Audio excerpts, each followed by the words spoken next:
ช้ได้ครับฉันขอโทษค่ะที่ใช้คำผิดนะไม่ผิดหรอกครับแต่ตอนนี้กำลังโต้เถียงกันในวงการกับปัญหา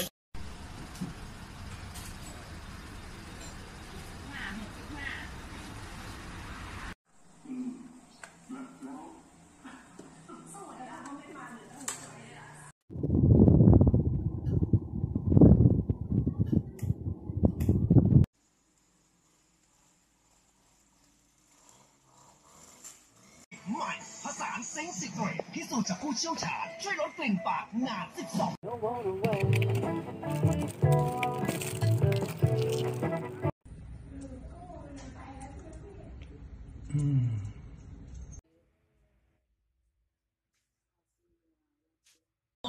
ขณะที่ตำรวจระดมกำลังกว่า 1,000 นายเพื่อควบคุม